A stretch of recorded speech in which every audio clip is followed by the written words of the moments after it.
Hello, Tubeness. It's a pleasure to be here with you. This one is going to be about the 10 rules of riding. And it's not the only 10 rules, but it's this 10 rules.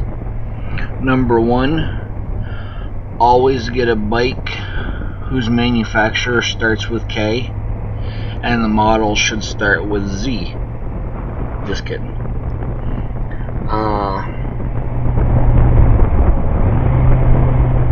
Looking ahead of you and knowing what the road is, that's a good important one. This here, speaking of what it is Lake Willoughby, and this is about 5 miles away from Crystal Lake. This is in Westmore. Crystal Lake was in Barton, if you recall.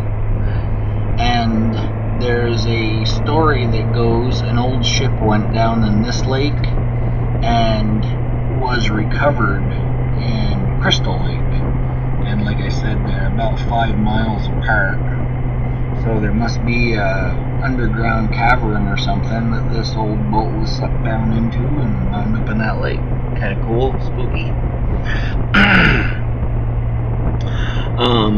Be sure your bike is in good order.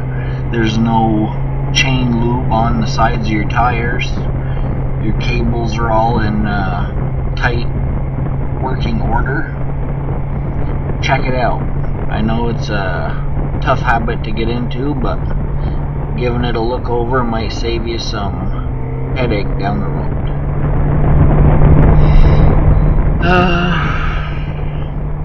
Tire pressures are a big thing as far as handling goes. Usually if you want to get your best tire wear, you want to have your tires relatively firm, especially if you're going fast or hauling weight, because those two things is what kills a tire.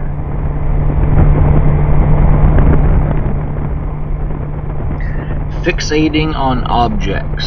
If you glance to the side of the road for too long, you usually wind up putting your bike there too, and that might kill you. This was one of my favorite go-to rides. This road, of course, at one time was in beautiful, perfect condition, and it always makes you feel just right riding by this lake. Pretty amazing place. Good old Vermont. Very cool. It's about 3 to 5 miles. I think it's 5 miles long, actually, if you ride along the side of this road. I'm actually going to go and show you something awesome. There actually used to be a spring where I'm going to go. You could stop and get a drink of water, just chillax for a minute.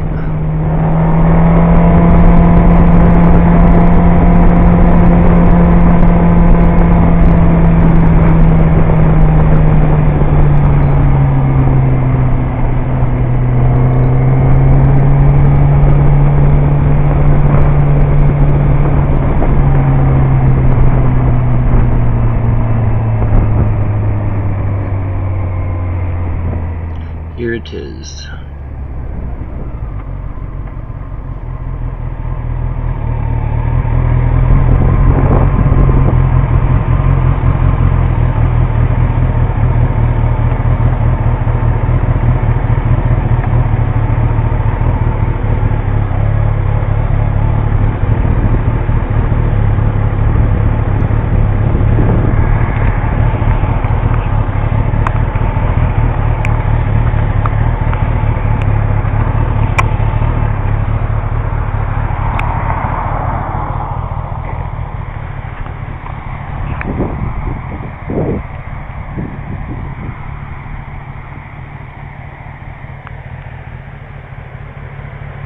She's so pretty, oh so pretty. Let me see this baby. We're getting some angles. Yeah, boy. I don't know if anything's more spectacular than that, but I doubt it. There's my new ZX10R stickers. Yeah, boy. There's my other ones down there. Sweeter than Bo.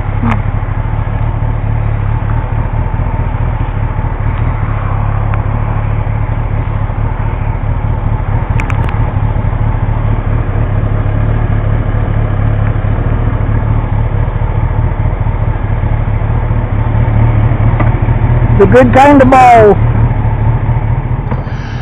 So we're at number 4, smooth clutching, 5 smooth throttle. That will save your clutch, of course, and smooth throttle will make it so you hopefully don't wipe out and die or wreck your bike. Checking the roads as you're riding, as far as like turning and stuff, making sure there's not a lot of loose sand washed out onto the road. That happens a lot up here in Vermont with all the dirt roads off to the side of paved roads.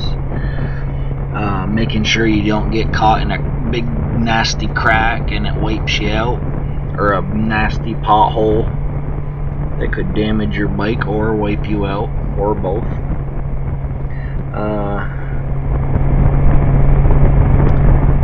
Think about goals for your ride. You know, what do you want to accomplish on that particular ride? Do you want to get out? Do you want to go fast? Do you want to go a particular place? That kind of makes the ride a little bit more entertaining, for me at least. Naming the bike. That's something I've never really been into, but I've noticed a lot of tubers do it. My bike's not going to be named Sally or Gretchen or any chick's name, because they're way too bad to be called a chick's name. Some bikes probably suits those girly names.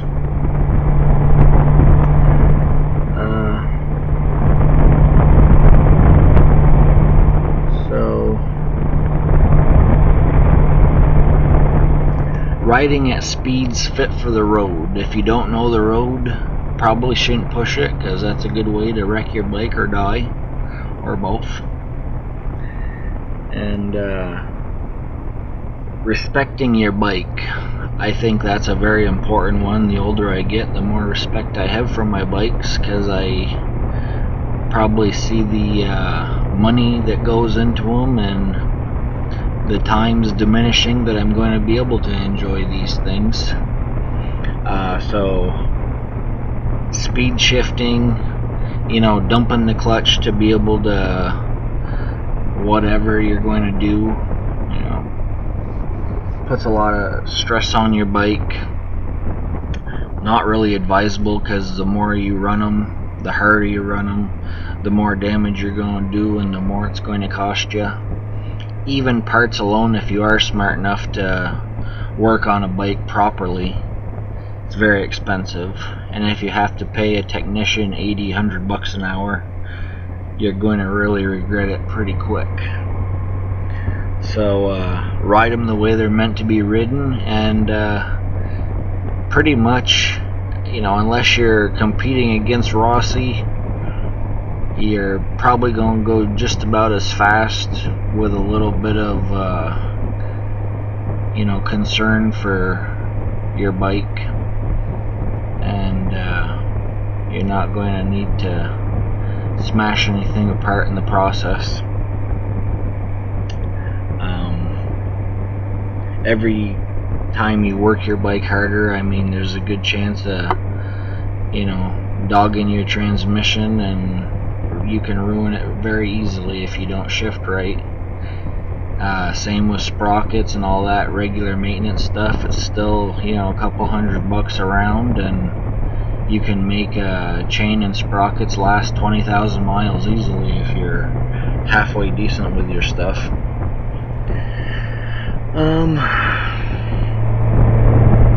Selling a battered bike is not an easy thing to do either, so if you ever want to get out from underneath it, it's going to be a lot easier to sell a nice bike rather than one that looks like it's been hammered on every day of its life.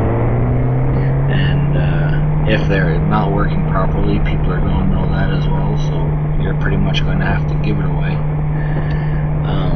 A friend of mine recently asked me about my CBR. The dealership is selling it for a couple $1,000s more than they gave me, and he asked me if it pissed me off or whatever, but I have the satisfaction of knowing they're asking a very fair price for the bike, because I know how it's been maintained, and I have the gratification of putting an excellent bike back out into the market, and that's relatively important to me, and I definitely get a good deal on my bikes that I bought, so no harm done there either.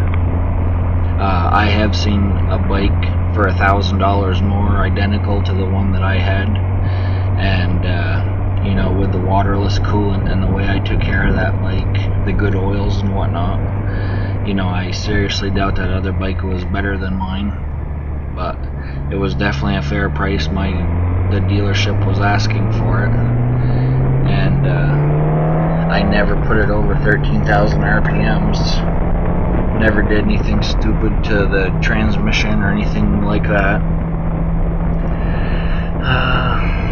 So yeah, I definitely felt good about the whole deal, and I let my friend know that. As far as do you guys have any go-to rides, your favorite rides that you do just to get out there and say you went for a ride?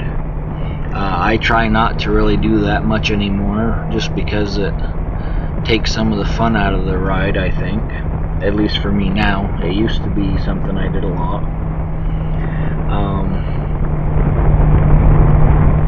Now I usually take off without knowing where exactly I'm going to go. Usually within the first 10 minutes or so I've decided where I'm going. Sometimes I shorten my rides up depending on how bad I'm hurting. 5 herniated discs and all. I don't ride as much at night anymore. I used to commute on my bikes from work, and I work second, third shift, so a lot of the times I would ride at night, and it's just much colder here in Vermont at night. You get the bugs, you can't see as much, so it takes some of the fun out of it for me. Now when it made sense to ride, of course, then it was fine. I remember one night I left Montpelier, where I was working, and rode to Craftsbury, which is about 40 miles away, and it was 28 degrees on the weather channel in Montpelier at the time, and I was riding north, so it was probably a good 25 degrees or so by the time I got home that night. And I had a one-piece leather suit and no underclothes like thermal underwear or anything, so I was pretty damn cold by the time I got home, but I will always remember it. I really would rather not repeat that. It's been close a couple times leaving the White Mountains. It's pretty cold over there all the time, and catching those sunsets over on the Kangamangas, sometimes you leave there at 8 o'clock or so, so by the time you get home it's 10. It's pretty chilly. Still in the northern part of Vermont and New Hampshire. And yeah, I guess that about sums everything up that I had to run my mouth about.